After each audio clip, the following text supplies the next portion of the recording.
नमस्कार साथियों। आज हमारे लिए अत्यंत हर्ष का विषय है कि आज हमारे ऑल इंडिया डिबेटिंग सोसाइटी के मंच पर आदरणीय श्री प्रणय कुमार जी आए हैं, जो कि एक लेखक, साहित्यकार, राजनीतिक चिंतक, समाज सुधारक एवं शिक्षक भी हैं। आए दिन हम श्री प्रणय कुमार जी के लेख न्यूज़पेपर, आर्टिकल्स, मैगजीन्स एवं जर्नल में प्रकाशित होते रहते हैं। अधिकतर राष्ट्रवादी मुद्दों पर अपनी बात प्रखर तरीके से रखते हैं एवं एक नया आयाम पेश करते हैं लोगों के सामने। श्री प्रणय कुमार जी का हमारे मंच पर हार्दिक स्वागत एवं अभिनंदन है। आज जिस विषय पे उन्हें आमंत्रित किया गया है, बोलने के लिए कहा गया है, यह विषय बहुत प्रमुख है। वीर सावरकर एक मूल्यांकन। अधिकतर देखा गया है कि वीर सावरकर के बारे में हमें वन डायमेंशनल अप्रोच बताया गया है कि उन्होंने माफ़ी मांगी अंग्रेजों से, उनके राष्ट्रवादी होने पे प्रश्न चिन्ह लगाया जाता है, उनके समाज सुधारक होने पे प्रश्न चिन्ह लगाया जाता है। तद्यपि लोग बिना जाने, बिना सोचे, बिना समझे, बिना पढ़े उनकी आलोचना करते हैं। यह बहुत ही खेद का विषय है कि हमारे देश में हम आलोचनात्मक व्यवहार बहुत ही जल्दी प्रकट करते हैं बिना किसी चीज को जाने हुए। भारत की अखंडता के प्रबल पक्षधर, क्रांतिकारियों के मुकुट शिरोमणि, हिंदुत्व के प्राण, जीवन का क्षण क्षण और शरीर का कण कण, मातृभूमि की स्वतंत्रता के लिए अर्पित करने वाले हम महान स्वतंत्रता सेनानी वीर सावरकर के विचारों को हमें क्यों जानना है, क्यों समझना जरूरी है, उस उपलक्ष्य में आज का ये व्याख्यान श्री प्रणय कुमार जी द्वारा आयोजित किया गया है। चूँकि श्री प्रणय कुमार जी से हमारे पारिवारिक संबंध भी हैं और मैं उनसे बहुत ही इंस्पिरेशन लेता हूँ, उनसे साहित्य के बारे में जानता हूँ एवं मार्गदर्शन हमारा करते हैं। उन्होंने हमारे मंच पर आके अपनी कृतज्ञता दिखाई है, उसके लिए हम उन्हें तहे दिल से बहुत बहुत धन्यवाद करते हैं। अभिनंदन। प्रणय कुमार जी, आपका स्वागत है। नमस्कार और धन्यवाद। मैं ऑल इंडिया डिबेटिंग सोसाइटी और उसके संस्थापक सदस्यों में से श्री रोशन ठाकुर जी, श्री शिवेंदु जी, श्री जगन्नाथ जी और श्री सुदर्शन जी को धन्यवाद देना चाहूंगा कि उन्होंने यह अनूठी पहल शुरू की।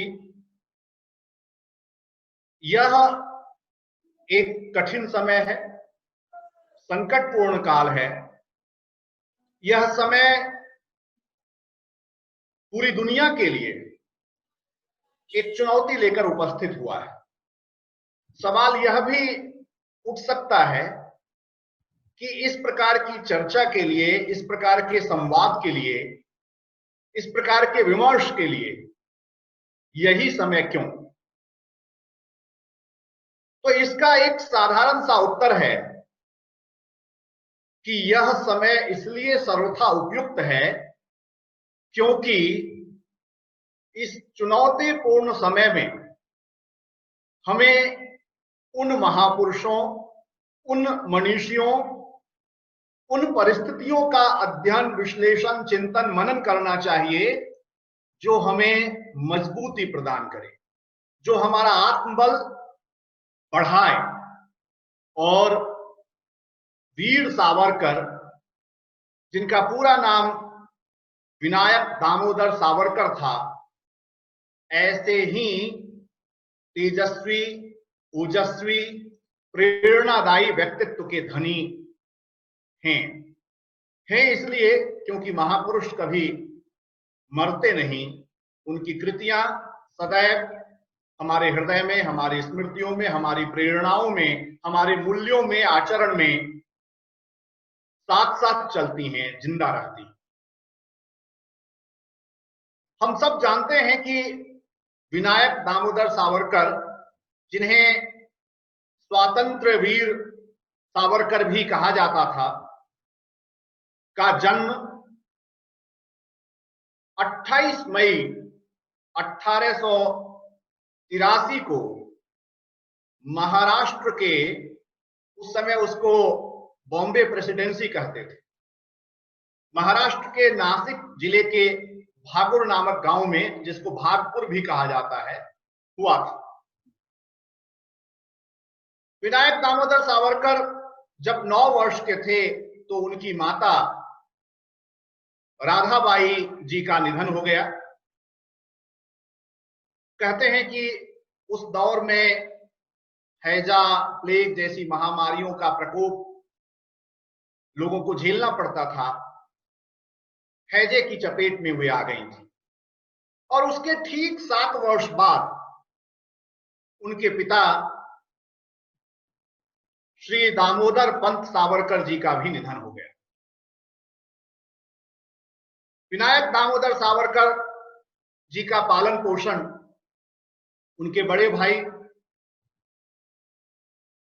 गणेश सावरकर जी ने किया।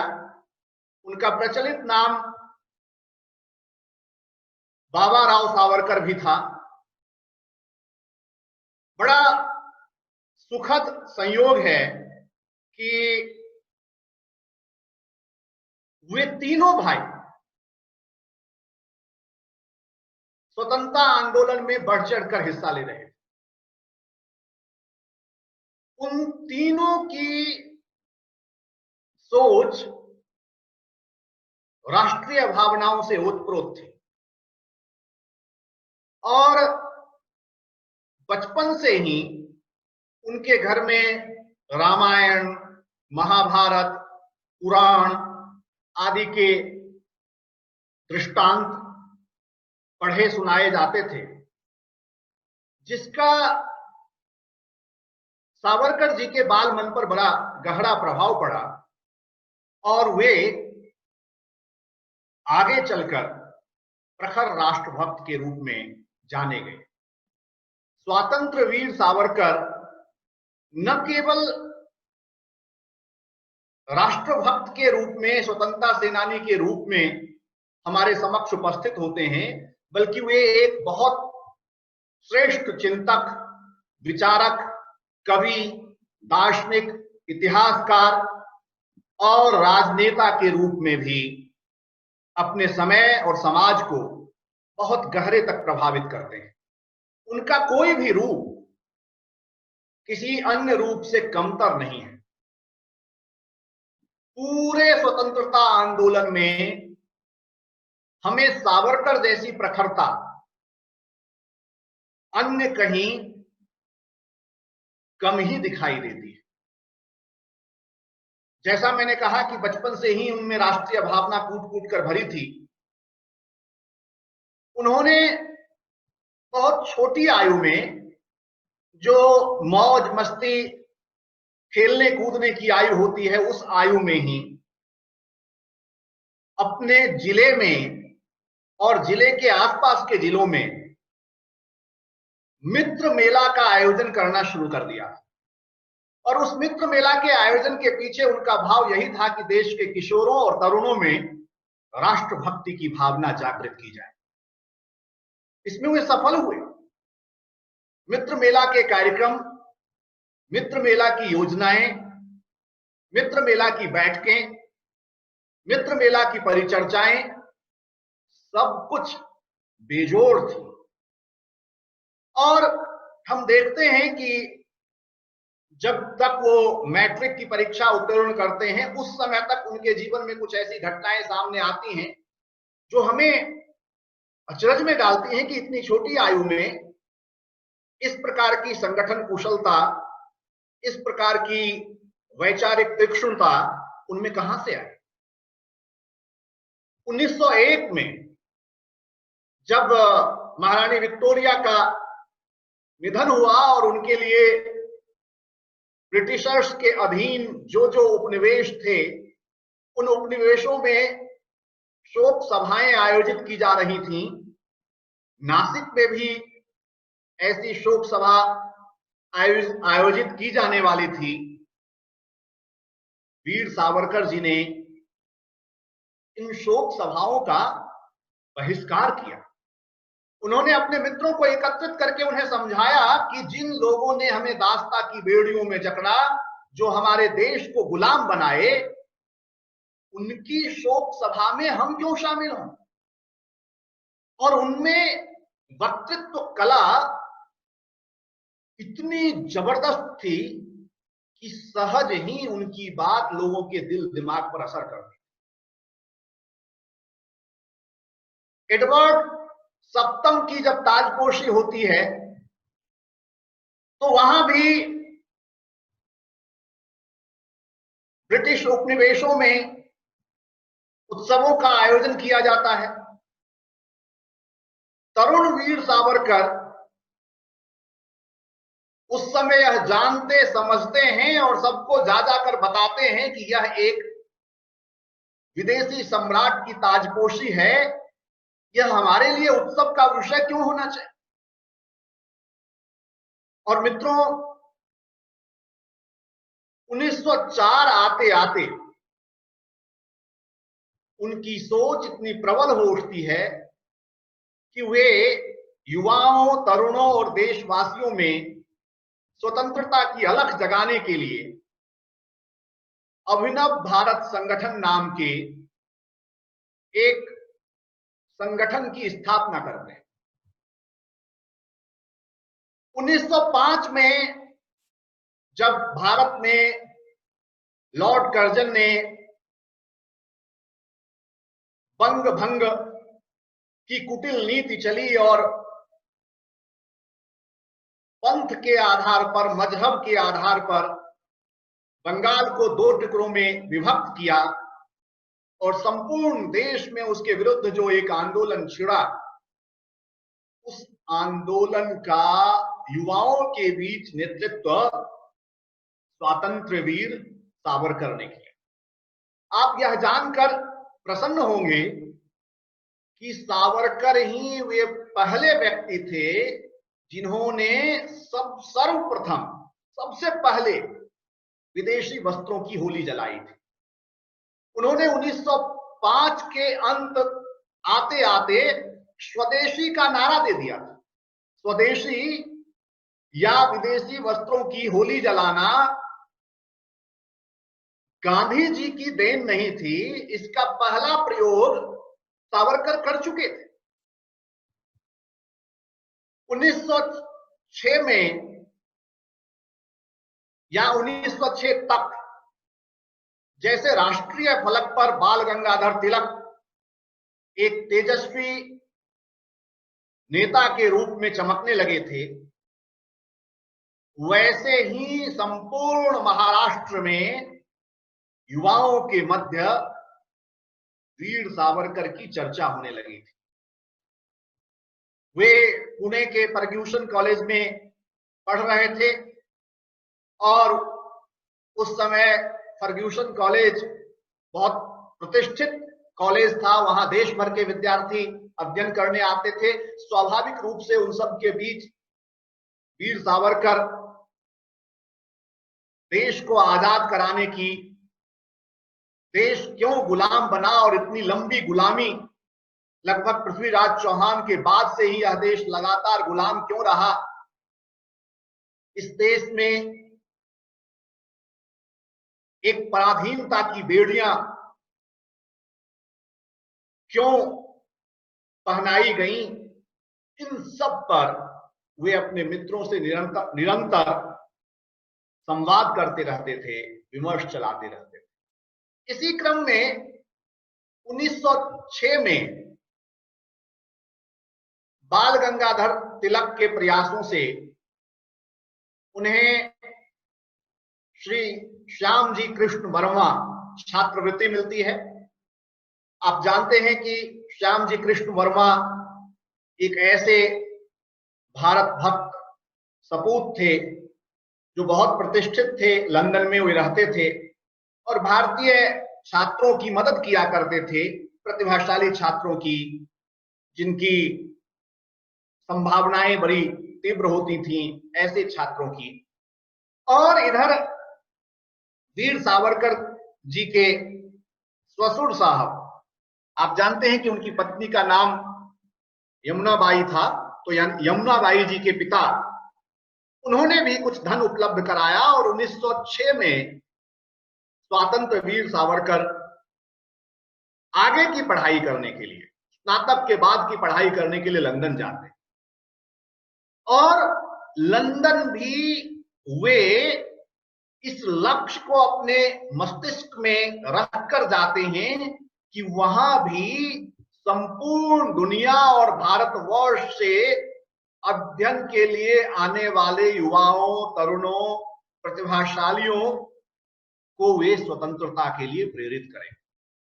और लंदन से वे लगातार पत्रों के माध्यम से, लेखों के माध्यम से, कविताओं के माध्यम से यहां भारत में भी अभिनव भारत की गतिविधियों को अंजाम देते हैं, अभिनव भारत से जुड़े हुए सदस्यों को सक्रिय रखते हैं। वहां लंदन में भी वे फ्री इंडिया सोसाइटी का गठन करके वहां के युवाओं में, वहां जो युवा भारतवर्ष से अध्ययन के लिए गए हैं, उन युवाओं में देशभक्ति की अलख जगाते हैं, देश की स्वतंत्रता के लिए उन्हें तैयार करते हैं।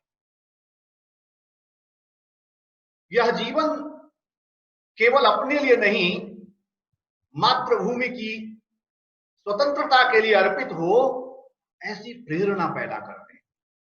और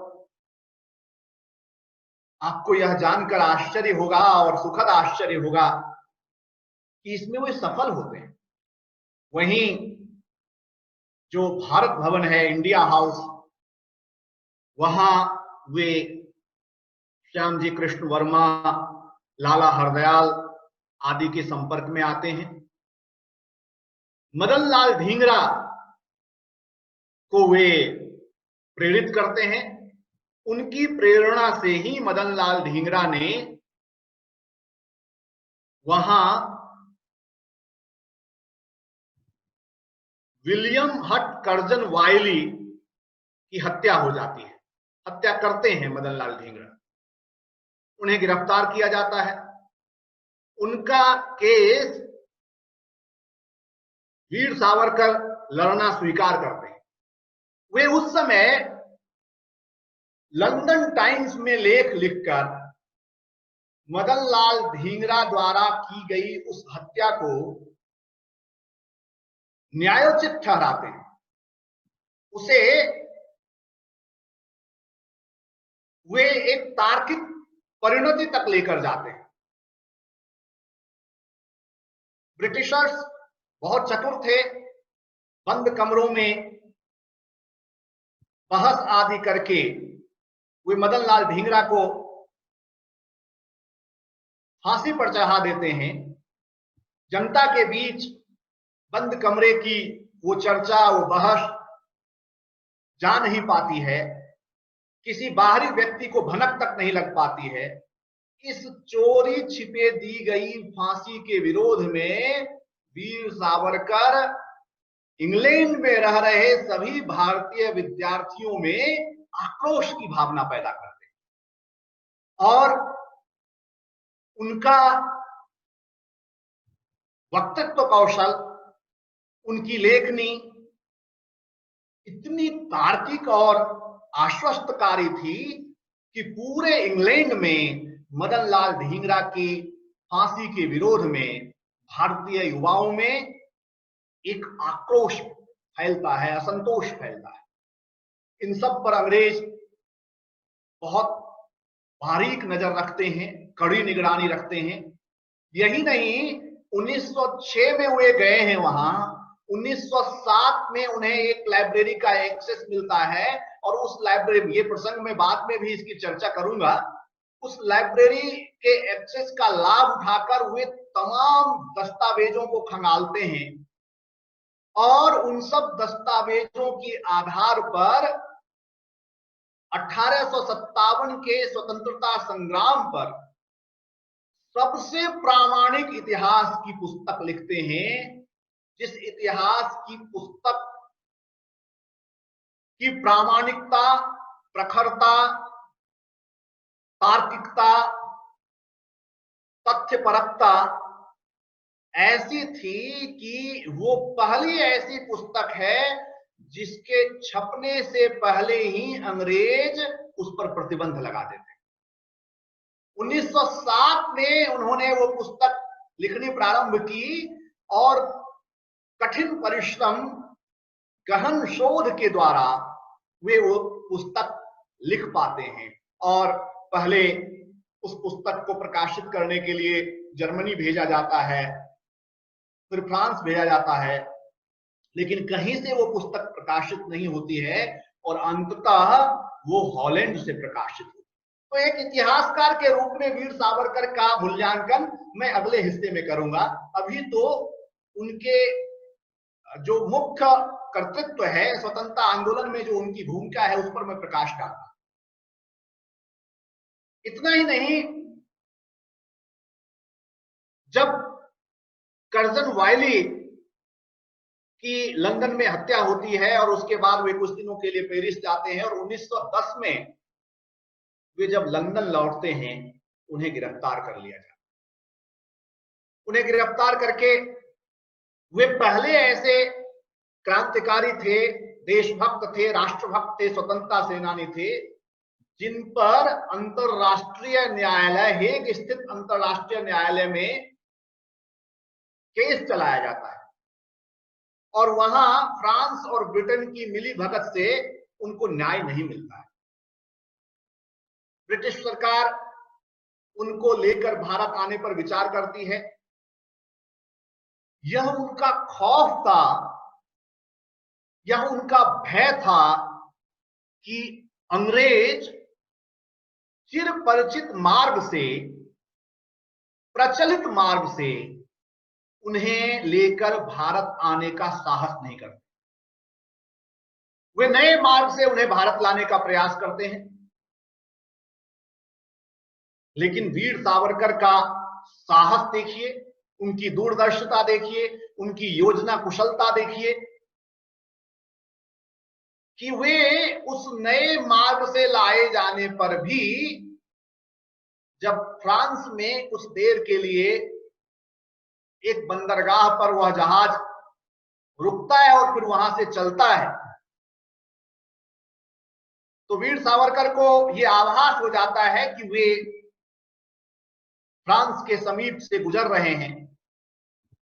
उस जहाज में जो शौचालय था उसमें एक छिद्र होता है, उस छिद्र की सहायता से छलांग लगाकर वे समुद्र तैरकर तट पर पहुंच जाते हैं।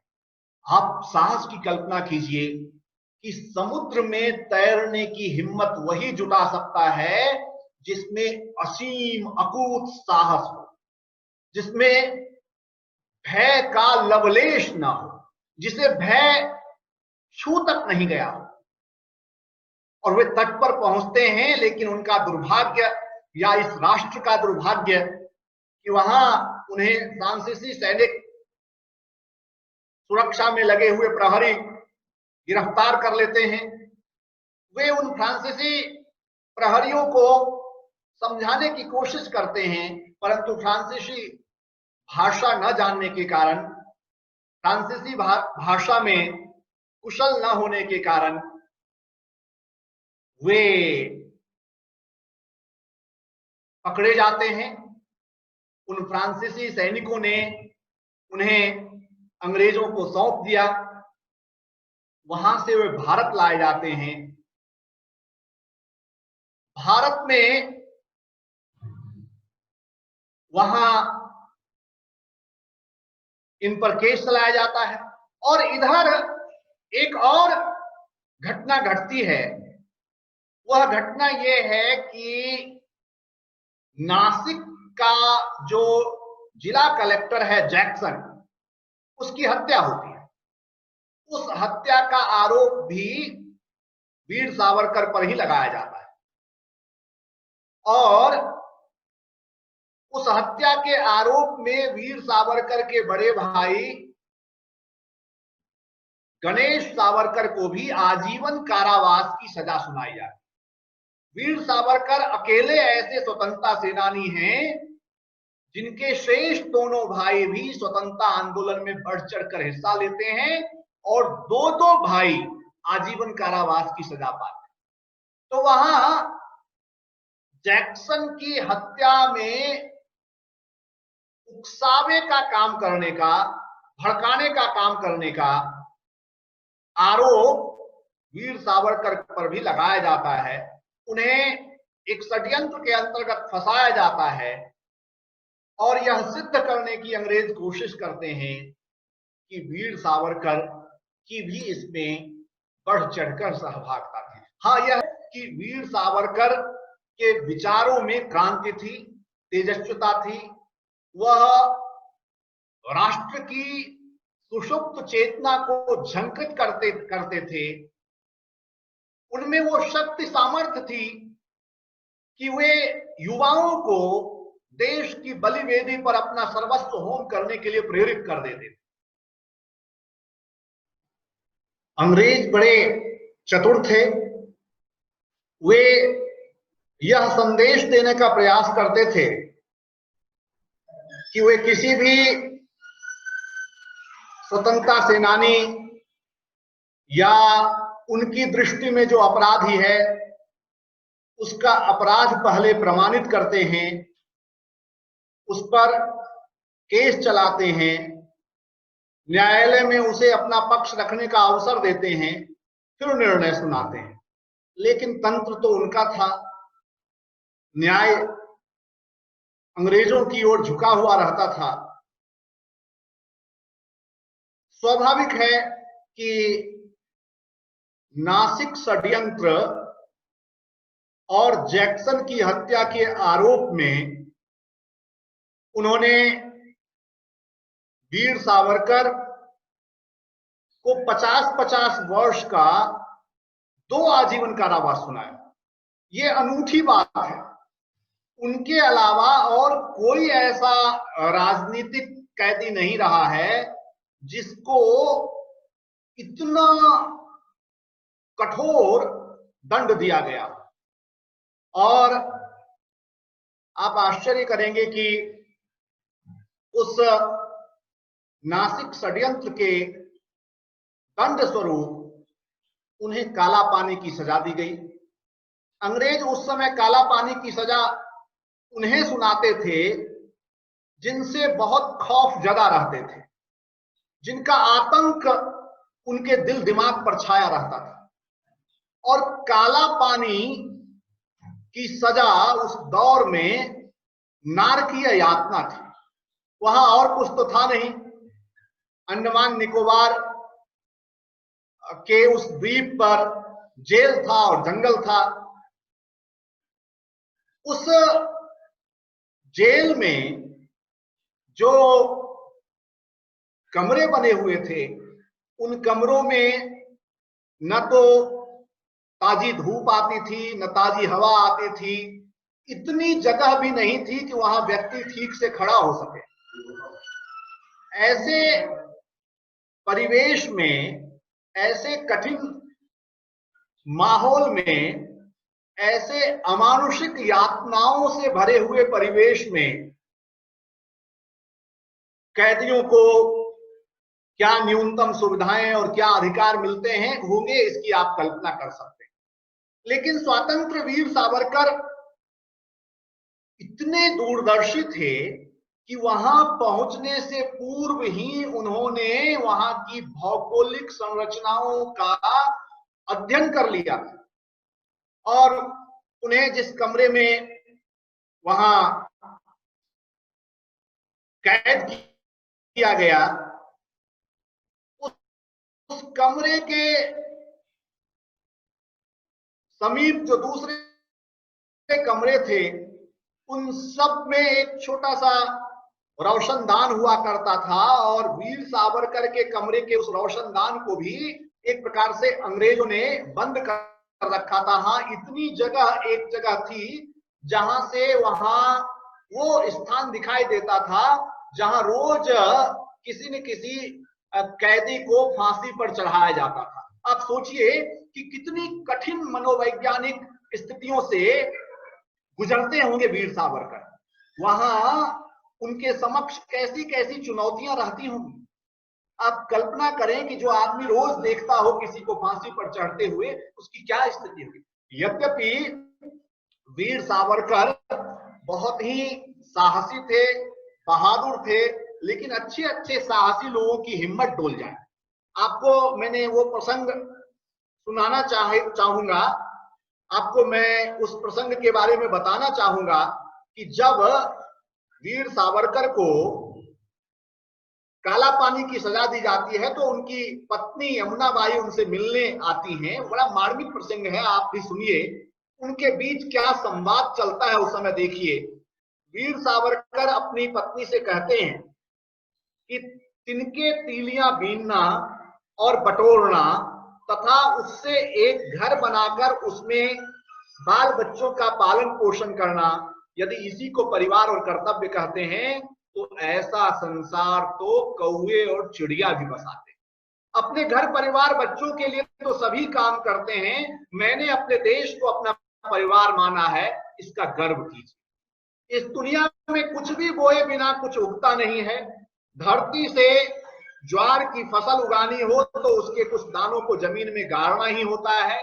वह बीज जमीन में खेत में जाकर मिलते हैं, तभी अगली ज्वार की फसल आती है। यदि हिंदुस्तान में अच्छे घर का निर्माण करना है तो हमें अपना घर कुर्बान करना चाहिए। कोई न कोई मकान ध्वस्त होकर मिट्टी में न मिलेगा, तब तक नए मकान का नव निर्माण कैसे हो।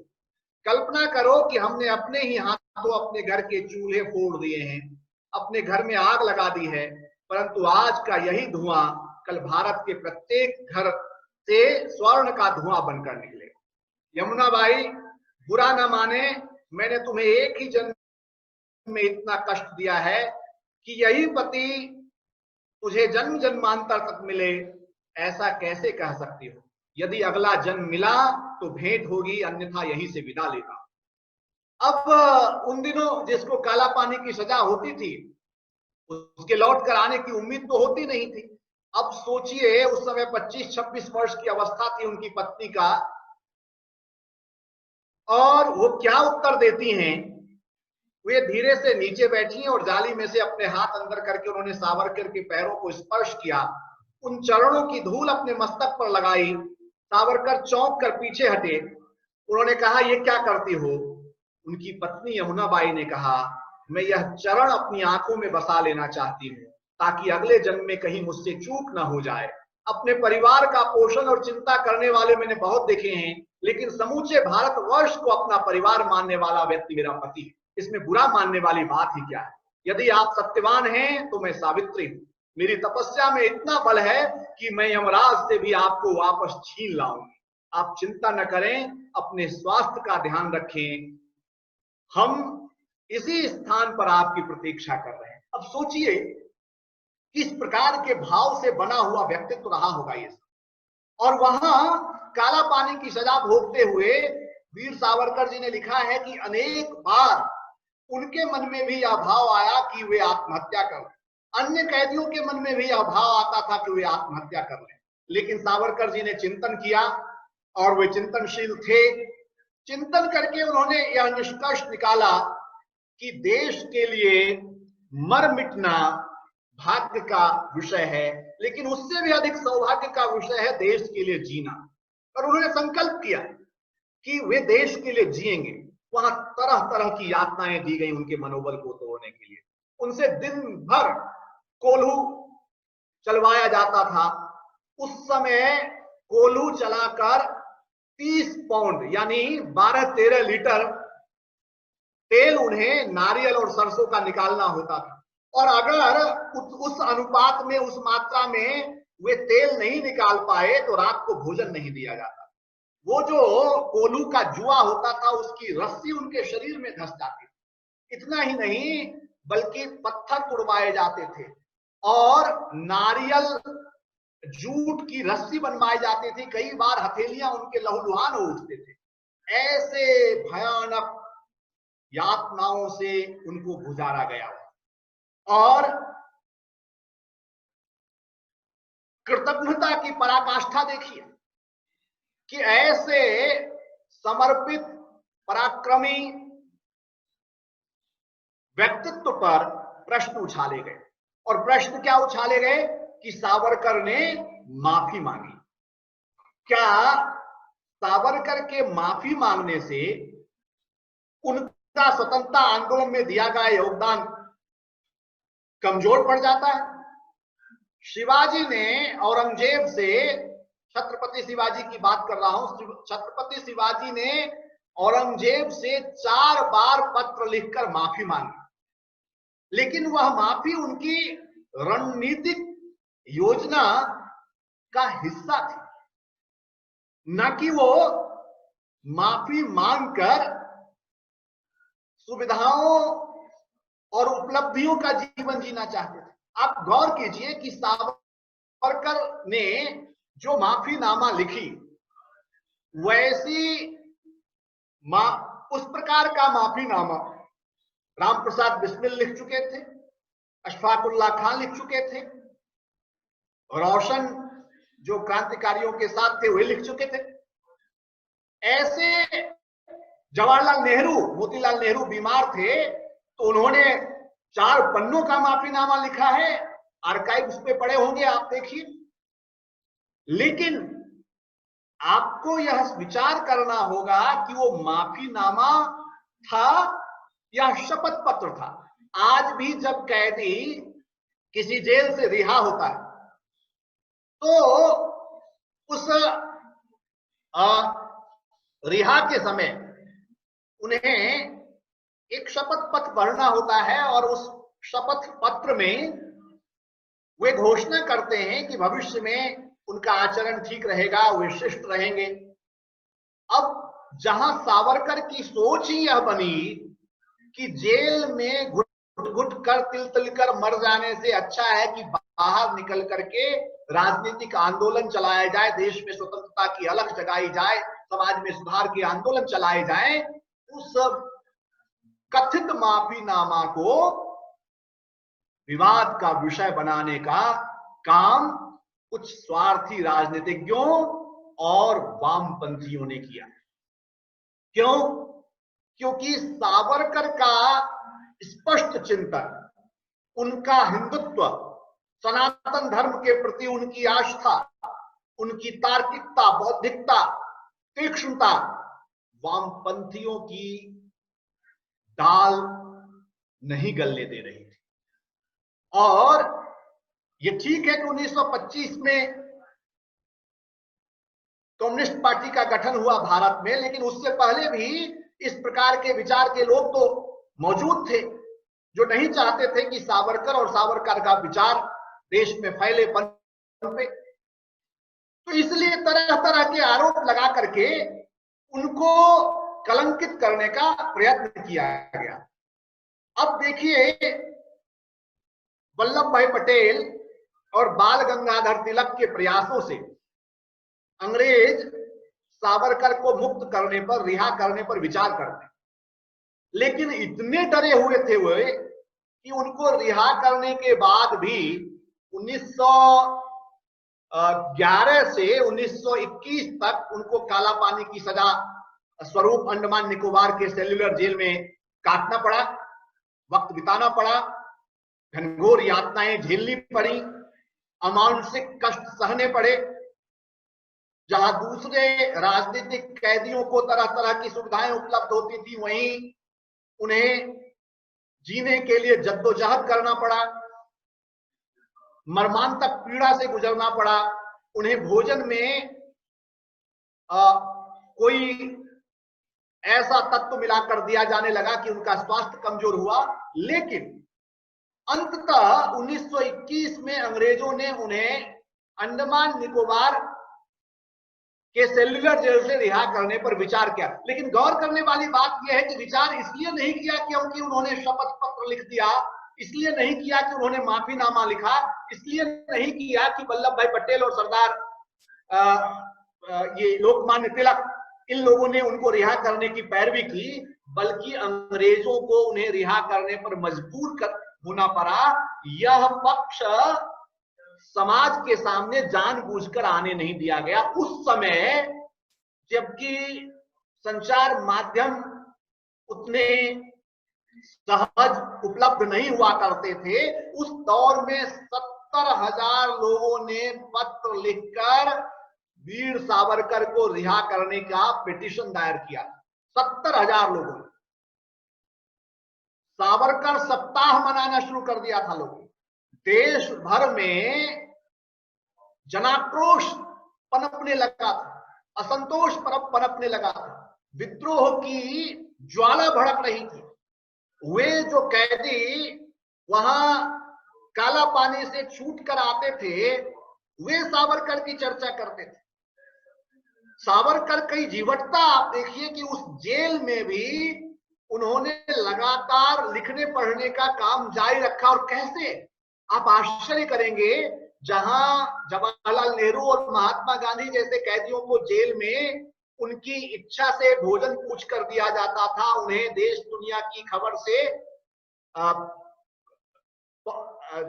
जुड़े रहने के लिए पत्र पत्रिकाएं उपलब्ध कराई जाती थी, उनके भोजन आदि का ध्यान रखने के लिए नौकर रखने की आजादी मिली हुई थी, उनसे मिलने जुलने आने के लिए लोगों को आज्ञा दी गई थी। वहीं सावरकर के कक्ष में ठीक से सोने की भी व्यवस्था नहीं थी। लिखने पढ़ने की बात तो दूर की बात।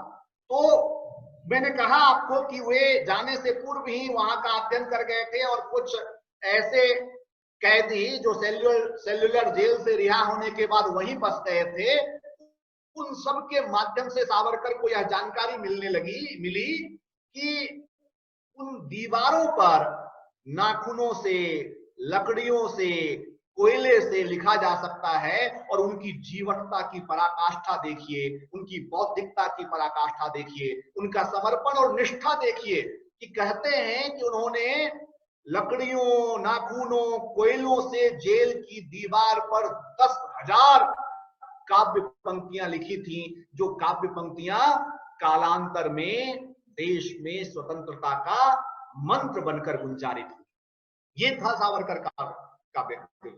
और जब अंग्रेजों ने उनको रिहा किया 1921 में, तो 3 साल तक रत्नागिरी जेल में उन्हें बंद रखा।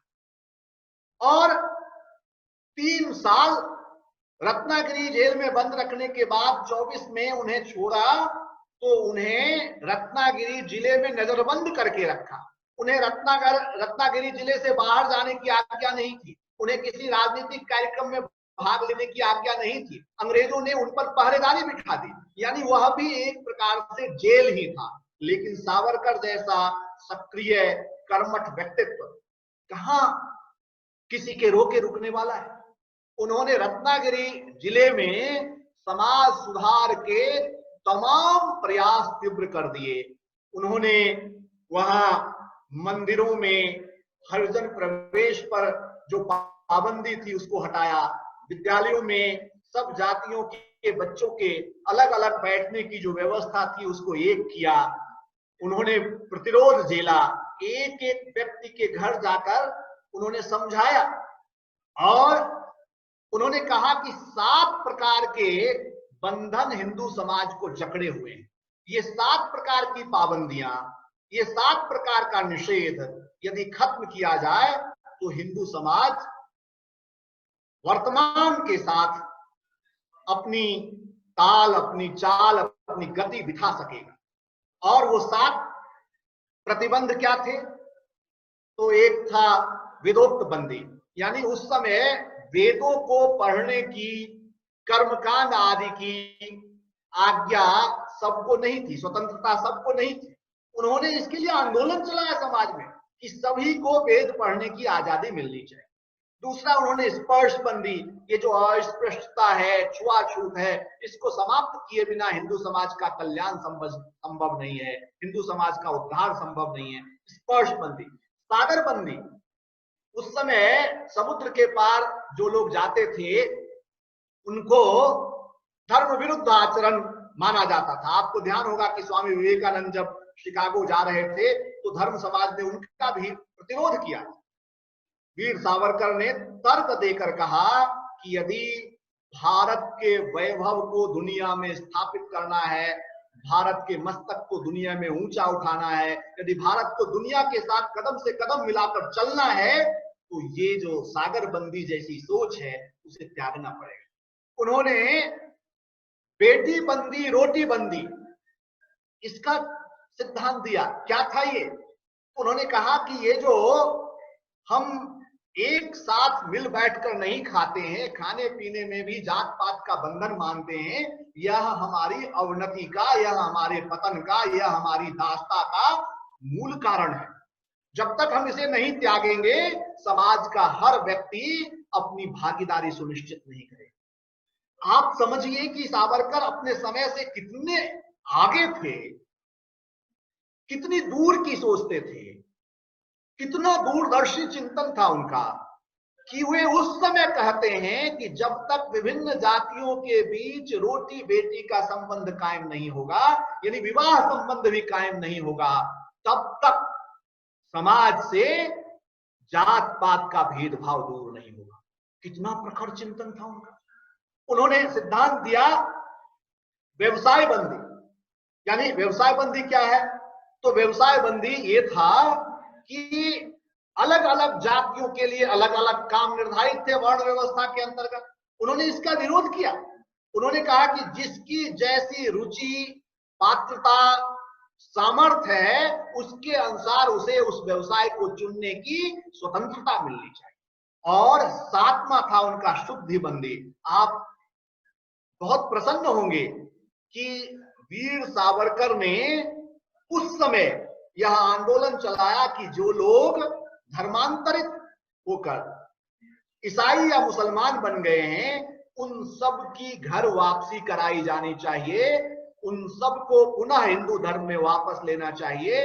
और 350 परिवारों को उन्होंने फिर से हिंदू धर्म में वापस दीक्षा दिलवाई।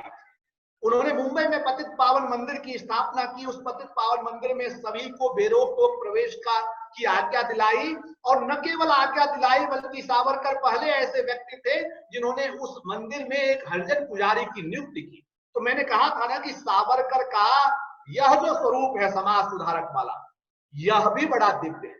उनके किसी एक रूप को उठा लीजिए, उन्होंने जो साहित्य लिखा है, जो इतिहास लिखा है, मैंने कहा कि अंग्रेज यह मानने को तैयार नहीं थे कि 1857 का स्वतंत्रता संग्राम पूरे जन समुदाय का आंदोलन था, पूरे देश का आंदोलन था। उन्होंने उसे एक सिपाही विद्रोह या गदर कह के, छोटे मोटे या राजे रजवाड़ों का आंदोलन कह करके खारिज कर दिया था, उसे कलंकित कर दिया था।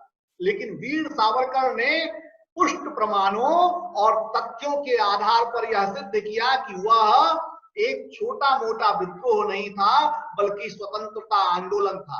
आप उनकी लिखी हुई इतिहास की पुस्तक 1857 का स्वातंत्र समर अगर पढ़ें तो आपको पता चलेगा कि यदि वीर सावरकर नहीं होते तो हम लक्ष्मीबाई, कुंवर सिंह, तात्या टोपे, नाना साहब जैसे ऐतिहासिक तेजस्वी चरित्रों से वंचित रह जाते, उनको जान ही नहीं पाते। उन्होंने इस प्रकार से उस पुस्तक की विवेचना की कि उनके धुर विरोधी, यहां तक कि वामपंथी भी उनकी उस लेखनी को खारिज नहीं कर सकते, उनके उस इतिहास को अस्वीकार नहीं कर पाते। उस पुस्तक का ऐसा प्रभाव पड़ा था लोगों पर कि भगत सिंह जैसे क्रांतिकारी, रास बिहारी बोस जैसे क्रांतिकारी उस पुस्तक से प्रेरित हुए। ये वीर सावरकर का तेजस्वी व्यक्तित्व ही था कि सुभाष चंद्र बोस उनसे मिलते हैं और कहते हैं कि सुभाष चंद्र बोस इतने प्रभावित थे कि उन्होंने जो भारत से बाहर जाकर आजाद हिंद फौज की सेना को गठित करके, समृद्ध करके, बाहर से युद्ध करके और अंग्रेजों को भगाने की योजना बनाई, ये सुझाव नेताजी सुभाष चंद्र बोस को वीर सावरकर ने दिया। हिटलर से भी मिलने का सुझाव उन्होंने ही दिया था। ऐसा था सावरकर जी का व्यक्तित्व। उन पर लोग आरोप लगाते हैं कि द्विराष्ट्रवाद का सिद्धांत उन्होंने दिया। झूठ कहते हैं वे। द्विराष्ट्रवाद का सिद्धांत तो उस दिन ही देश के मन मस्तिष्क में बीज पड़ गया था जब गांधी ने खिलाफत आंदोलन की शुरुआत की थी। खिलाफत आंदोलन कांग्रेस की एक भयंकर भूल थी। जिस तुर्की के लोगों ने अपने खलीफा के विरुद्ध आंदोलन करके मुस्तफा कमाल पाशा के नेतृत्व में एक स्वतंत्रता की लड़ाई लड़ी थी, जिन तुर्की के आम लोगों ने अपने खलीफा के विरुद्ध बगावत करके उसकी सत्ता को जड़ मूल से उखाड़ दिया था, उसके समर्थन में भारत में आंदोलन चलाया गया। और वो आंदोलन क्या था? वो आंदोलन ये था कि खलीफा पैगंबर मोहम्मद के प्रतिनिधि होते हैं, वहां के आवाम ने उनको वहां से हटाकर गलती की है, और भारत में अगर मुसलमानों के साथ ये आंदोलन चलाया गया तो वो स्वतंत्रता आंदोलन में बढ़ चढ़कर हिस्सा लेंगे। शौकत अली, मोहम्मद अली जैसे लोगों ने द्विराष्ट्रवाद का सिद्धांत कब का दे दिया था, जिन्ना ने उसको हवा दी थी। दरअसल वीर सावरकर अखंड भारत के समर्थक, उन्होंने द्विराष्ट्रवाद का सिद्धांत नहीं दिया। उन्होंने तो स्पष्ट घोषणा की कि जब तक आप मुसलमान हैं तब तक मैं हिंदू। उन्होंने हिंदू की परिभाषा भी क्या दी? उन्होंने हिंदू की परिभाषा दी कि आसिंधु सिंधु पर्यंता यस्य भारत भूमिका पितृभू पुण्य भूश्चैव स एव हिंदू रीति स्मृता। क्या अर्थ है इसका? इसका अर्थ है कि सिंधु से लेकर पूरे भारतीय भूभाग में फैले हुए हर वह व्यक्ति जो इस देश को अपनी मातृभूमि, पितृभूमि, पुण्य भूमि मानता है, वह हिंदू है। उन्होंने साफ शब्दों में कहा कि पंथ बदलने से पुरखे नहीं बदलते, हमारी संस्कृति साझा है। इस साझा संस्कृति में विश्वास रखने वाले सभी लोग हिंदू हैं। अब बताइए इसमें कहां संकीर्णता है, कहां अनुदारता है, कहां सीमाबद्धता है? इसमें सब शामिल है। तो संदर्भ से काटकर यदि हम किसी महापुरुष को आकलित करेंगे तो हमेशा गलत निष्कर्ष पर पहुंचेंगे। संपूर्ण संदर्भ में देखिए, उस समय की जो परिस्थितियां थी उसमें अखंड भारत की बात करना, भारत के विभाजन कीजिए। सावरकर जी पर यह आरोप जो लगाया जाता है कि उन्होंने द्विराष्ट्रवाद के सिद्धांत को जन्म दिया, ये सरासर झूठ है, मिथ्या प्रचार है। सावरकर जी का स्पष्ट मानना था कि जब तक आप मुसलमान हैं तब तक मैं हिंदू हूं। उनका हिंदुत्व का चिंतन कोई कोरी भावुकता या एक पक्षीय सरलीकृत निष्कर्ष नहीं था, अपितु हिंदू और हिंदुत्व का उनका चिंतन भारत के सुदीर्घ इतिहास का अध्ययन और अनुभव का सुविचारित निष्कर्ष था। वे जानते थे कि भारत इसलिए बार बार पराधीन हुआ क्योंकि हिंदू समाज बिखर गया है। उन्होंने चिंतन करके तय किया कि यदि हिंदू समाज संगठित हो जाए, वह अपने स्वत्व और स्वाभिमान को पाले, वह अपनी परंपरा और संस्कृति पर गर्व करना सीख जाए, तो इस देश को गुलाम बनाना, इस देश को पराधीन बनाना असंभव होगा।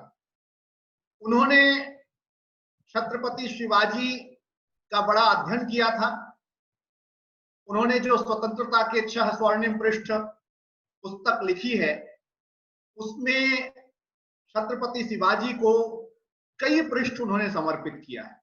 उनका मानना था कि हिंदू समाज इस देश का मूल समाज है, और यहाँ जो मुसलमान और ईसाई हैं वे भी अधिकांश जो हैं वो धर्मांतरित होकर उसमें गए हैं, और पंथ बदलने से, मजहब बदलने से पुरखे नहीं बदलते।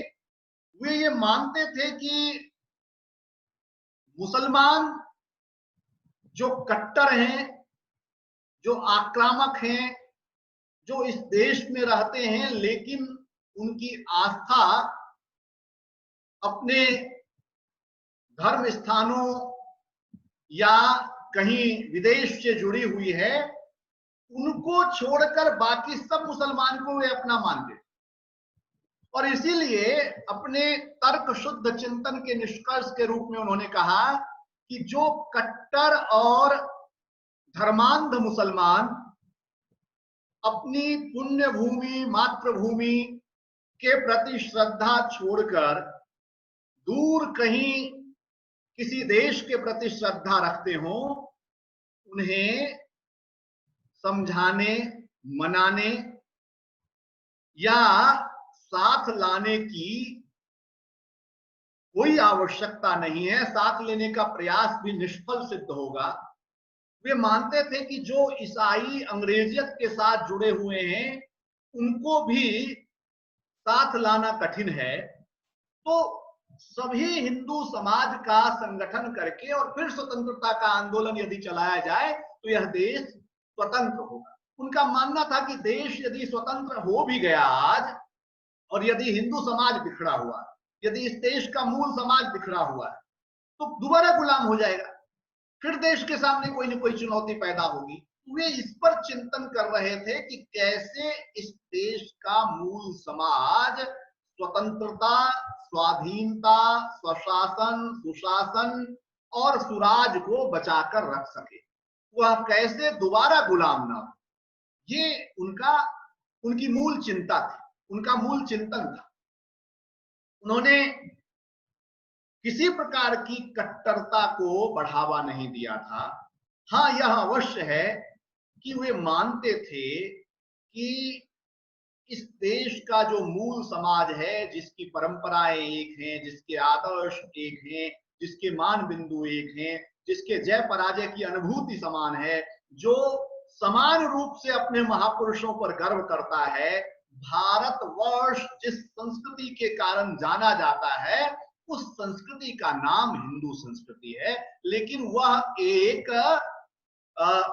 भौगोलिक अवधारणा न होकर सांस्कृतिक अवधारणा है। वह एक धार्मिक अवधारणा तक सीमित न होकर सांस्कृतिक अवधारणा है, ये उनका मानना है। इसलिए उनके हिंदुत्व में, उनके हिंदू समाज में लगभग समाज का हर वर्ग का व्यक्ति, चाहे जैन हो, बौद्ध हो, सिख हो, आर्य समाज के लोग हैं, प्रार्थना समाज के लोग हो, सब सम्मिलित थे। यहां तक कि वे मुसलमान और ईसाई भी शामिल थे जिनकी निष्ठा और श्रद्धा इस देश से जुड़ी हुई थी। ये समझने की आवश्यकता है। अगर देश के प्रति निष्ठा ना हो तो उसकी पैरवी क्यों करनी चाहिए? जो इस देश को अपना मूल देश मानने को तैयार नहीं है, उनके साथ आने से देश मजबूत होगा क्या? इससे तो देश दुर्बल होगा। यही सावरकर जी का चिंतन था। इस चिंतन को लेकर चले, और आपको यह जानकर आश्चर्य कहिए या हर्ष मिश्रित आश्चर्य होगा कि 1937 में जब वे पूरी तरीके से अंग्रेजों की नजरबंदी से मुक्त हुए तो तत्कालीन कांग्रेस के नेताओं ने उन्हें कांग्रेस ज्वाइन करने का प्रस्ताव दिया। कांग्रेस में शामिल होने के प्रस्ताव को उन्होंने ठुकरा दिया। उन्होंने कहा कि चूंकि कांग्रेस तुष्टीकरण के मार्ग पर चलती रही है, तुष्टीकरण की नीति अपनाती रही है, चूंकि उसने जिन्ना के द्विराष्ट्रवाद के सिद्धांत को मान लिया है, क्योंकि जिन्ना ने डायरेक्ट एक्शन का नारा दिया था, 14 सूत्री कार्यक्रम प्रस्तुत किए थे जिसे कांग्रेस ने मान लिया, तो इसलिए कांग्रेस में मेरे जाने का कोई औचित्य नहीं बचता है। तो बचता क्या है? उस समय इस देश के मूल समाज हिंदू समाज को संगठित करने, उसे लेकर सामाजिक राजनीतिक सक्रियता को गतिशील करने हेतु हिंदू महासभा सक्रिय थी। वे हिंदू महासभा ज्वाइन करते हैं, उसके अध्यक्ष बनते हैं, लगातार 6 बार अध्यक्ष बनते हैं, देश भर में आंदोलन चलाते हैं, और एक स्टीफन क्रिप्स करके 1942 में भारत आते हैं, वे भारत के सभी नेताओं से मिलते हैं, उसमें वे वीर सावरकर से भी मिलते हैं, उनका भी स्वतंत्रता को लेकर मत जानते हैं। और तब के तत्कालीन जो गवर्नर जनरल थे, उन्होंने अपने देश में जो पत्र लिखा, अगर आप ट्रांसफर ऑफ पावर डॉक्यूमेंट्स पढ़ें, उसमें साफ साफ लिखा है कि हम इस भारतवर्ष को 2 टुकड़ों में विभाजित करने को तैयार हो गए हैं। हमने यहाँ की सभी राजनीतिक पार्टियों को इसके लिए तैयार कर लिया है। कांग्रेस के नेतृत्व और जिन्ना से हमें कोई समस्या नहीं है, समस्या केवल 2 संगठनों से है, एक हिंदू महासभा और एक राष्ट्रीय स्वयंसेवक संघ। राष्ट्रीय स्वयंसेवक संघ की ताकत उस समय तक उतनी बढ़ी नहीं थी, तो वो लिखता है साफ साफ तत्कालीन गवर्नर जनरल कि हमें इस राष्ट्र को विभाजित करने के लिए, भारत पाकिस्तान के सिद्धांत को क्रियान्वित करने के लिए वीर सावरकर को नियंत्रण में रखना आवश्यक हो गया है। और उसके बाद तरह तरह के कुचक्र चले जाते हैं, वीर सावरकर को दोबारा गिरफ्तार किया जाता है, ये सब होता है। मैंने आपसे चर्चा की कि वे अखंड भारत के समर्थक थे, उन्होंने कभी भी भारत विभाजन को स्वीकार नहीं किया। और ये हम सबको प्रश्न पूछना चाहिए कि जो गांधी और नेहरू, विशेषतः गांधी, वे कहते थे कि मेरी लाश पर भारत के टुकड़े होंगे, तो वो कौन सी विवशता थी जिसके कारण भारत के टुकड़े को उन्होंने स्वीकार किया? खैर, कालचक्र आगे बढ़ा और सावरकर का नहीं बल्कि इस देश का दुर्भाग्य कहूंगा कि गांधी की हत्या होती है। और गांधी की हत्या ने एक पूरे विमर्श को नेपथ्य में डाल दिया। भारत के विभाजन को लेकर हजारों नहीं लाखों हिंदुओं की, निर्दोष निरीह हिंदुओं की हत्या को लेकर गांधी से प्रश्न पूछा जाने लगा था। वह समाज भी, उस समय का समाज भी गांधी से प्रश्न पूछने वाला था, और गांधी इसका क्या उत्तर देते, यह तो इतिहास के गर्भ में छुपा हुआ था। लेकिन गांधी की असमय हत्या होती है। उस हत्या ने इन सभी प्रश्नों को नेपथ्य में डाल दिया और गांधी के नेतृत्व और गांधी से पूछे जाने वाले प्रश्न अधूरे छूट गए और एक नए प्रकार का षड्यंत्र हम वहां घटित होते हुए देखते हैं। गांधी की हत्या के विरोध में वीर सावरकर को गिरफ्तार किया जाता है। कांग्रेस का तत्कालीन नेतृत्व सावरकर जी से डरा हुआ था और उसे डर था कि विभाजन की त्रासदी और उससे जो उपजी हुई पीड़ा है, उसका जवाब भारत की जनता कांग्रेस से मांगेगी। उन्होंने गांधी हत्या का झूठा आरोप लगाकर इन दोनों नेताओं को गिरफ्तार कर लिया। लेकिन न्यायालय में दूध का दूध और पानी का पानी हुआ। दोनों नेताओं को छोड़ना पड़ा, स्वतंत्रता देनी पड़ी। लेकिन देखिए कैसी विडंबना है, कितना कष्टदायक है ये कि जिस स्वतंत्रता सेनानी का सम्मान किया जाना चाहिए था, जिसके आदर्शों, सिद्धांतों, जीवन मूल्यों को राष्ट्र की मुख्य धारा का हिस्सा बनाया जाना चाहिए था, उस स्वतंत्रता सेनानी पर ऐसे झूठे मनगढ़ंत आरोप लगाए जा रहे हैं। उसकी सक्रियता को, उसकी तेजस्विता को, उसकी ओजस्विता को कुंद करने का प्रयास किया जा रहा है। ये बहुत दुखद था। हम कल्पना ही कर सकते हैं कि सावरकर के दिल और दिमाग पर उस समय क्या बीतती होगी।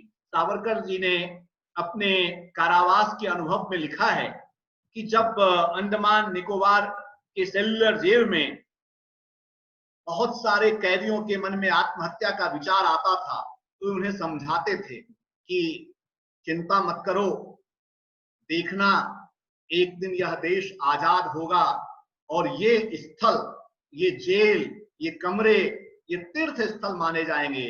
लोग यहाँ आएंगे और सिर झुकाएंगे। हमें आज भले ही तरह तरह की यातनाएं झेलनी पड़ रही हो, लेकिन कल संपूर्ण राष्ट्र, संपूर्ण मानव जाति हमारे आगे सिर झुकाएगी, हमारा गौरव गायन करेगी। यह कहकर वे बाकी कैदियों को दिलासा देते थे। उस सावरकर के साथ इतना अमानुषिक व्यवहार भारत की चुनी हुई सरकार कर रही है, इतना यातनाप्रद व्यवहार, इतना उपेक्षापूर्ण व्यवहार भारत का प्रधानमंत्री, आजाद भारत का प्रधानमंत्री कर रहा है।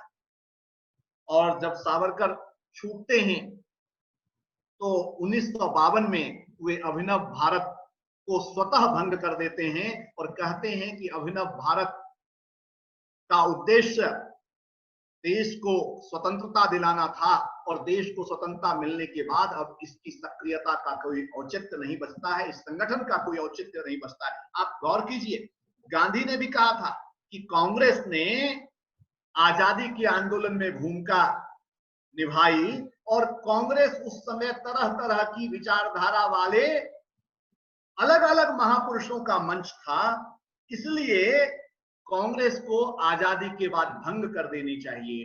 लेकिन गांधी की सलाह को जवाहरलाल नेहरू और अन्य नेताओं ने नहीं माना, लेकिन यहां सावरकर स्वतः अभिनव भारत को भंग करते हैं। और फिर उसके बाद 1957 में जब 1857 की प्रथम स्वतंत्रता स्वाधीनता आंदोलन की 100वीं वर्षगांठ होती है, उसकी अध्यक्षता सावरकर करते हैं। उस अवसर पर उनका व्याख्यान होता है और उस समय पुणे के अलग अलग विश्वविद्यालय उनको डीलिट की उपाधि देते हैं। और यहाँ उल्लेखनीय यह है कि सावरकर इतने दूरदर्शी थे कि उन्होंने 1952 में कह दिया था कि चीन भारत पर आक्रमण कर सकता है, लेकिन नेहरू जी हिंदी चीनी भाई भाई के वायवीय और काल्पनिक दुनिया में खोए रहे।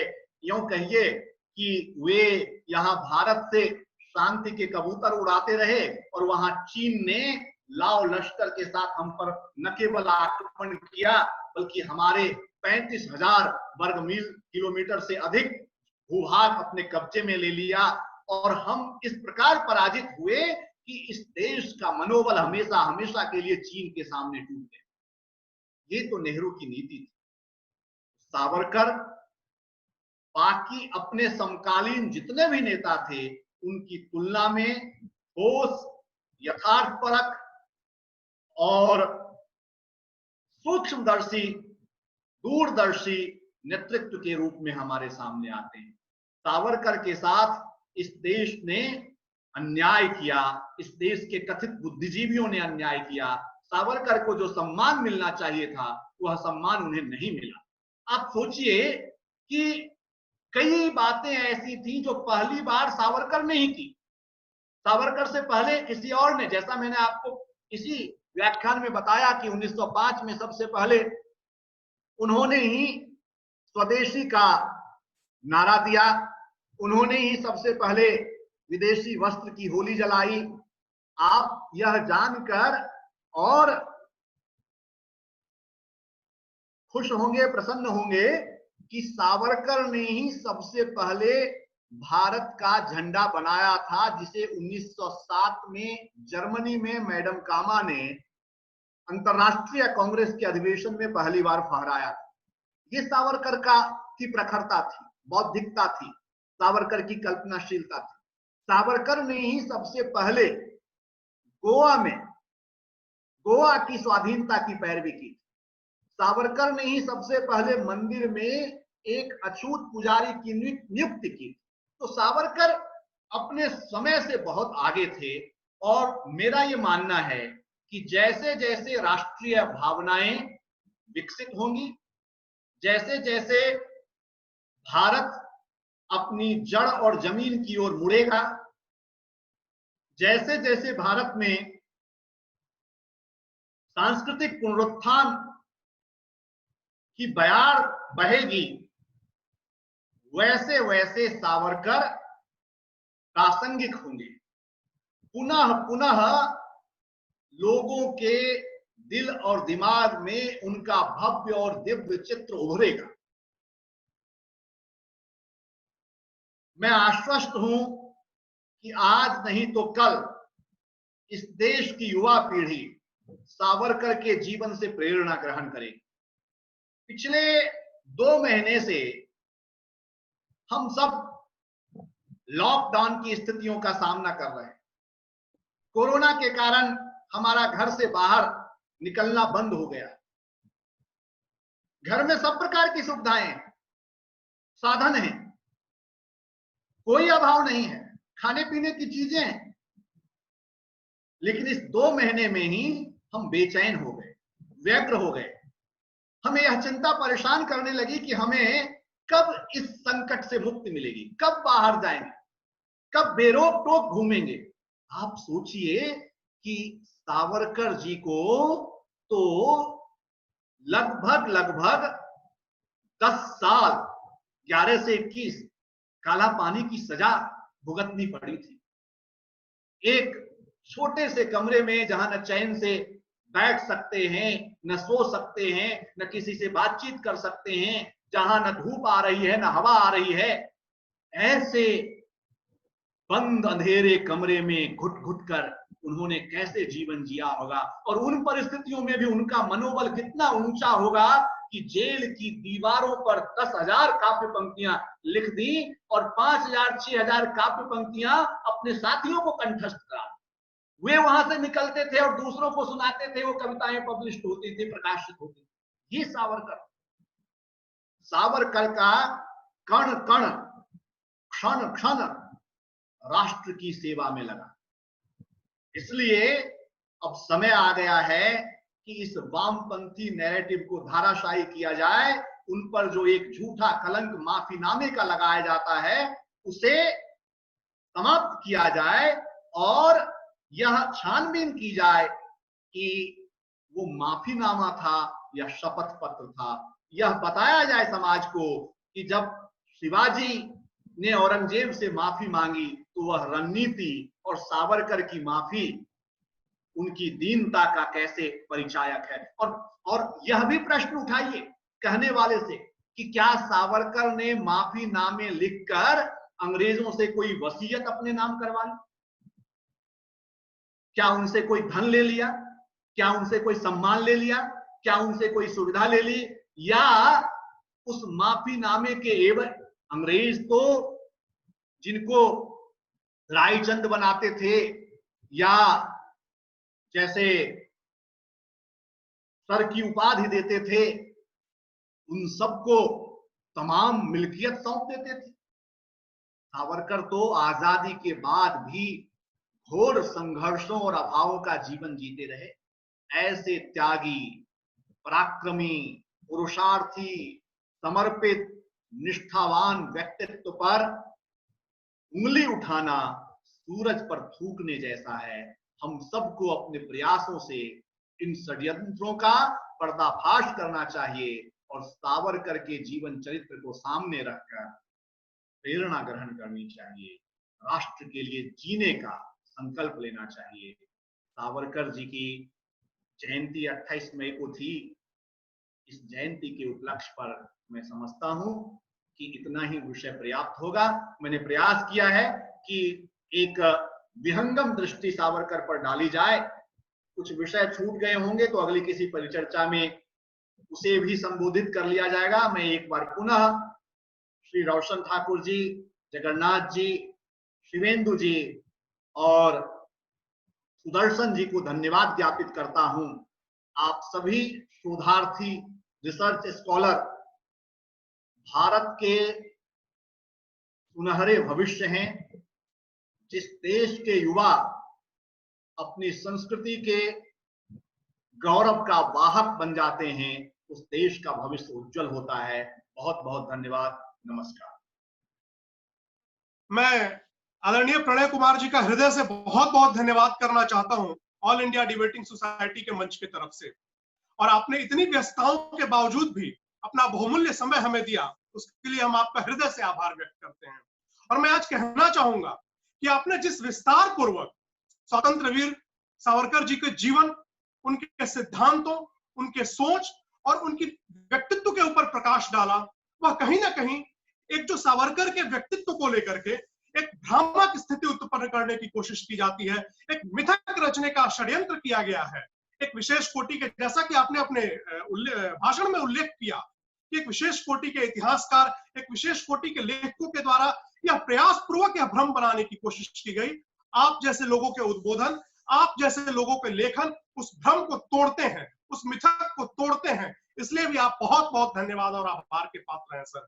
मैं कहना चाहूंगा कि हमारी पीढ़ी और इस देश की आने वाली युवा पीढ़ी, जैसा कि आपने अपने उद्बोधन में कहा, इस देश के सच्चे इतिहास बोध को समझने का अधिकार रखती है, और उसमें आप जैसे लेखक, आप जैसे वक्ता अग्रणी भूमिका निभा रहे हैं, महत्वपूर्ण भूमिका निभा रहे हैं। इसलिए मैं ऑल इंडिया डिबेटिंग सोसाइटी की तरफ से आपको ढेर सारी शुभकामनाएं प्रेषित करता हूं, और मैं कहना चाहूंगा कि आप इसी प्रकार अपने कार्य को और राष्ट्र के प्रति आपको जो राष्ट्रवाद के प्रति आपकी जो सेवा का भाव आप रख रहे हैं, इसको आप जारी रखें, आप लिखते रहें, आप इसी प्रकार जो है अपने उद्बोधनों से हम सबका ज्ञान वर्धन करते रहें। एक बार पुनः शुभकामनाओं सहित आपका बहुत बहुत धन्यवाद।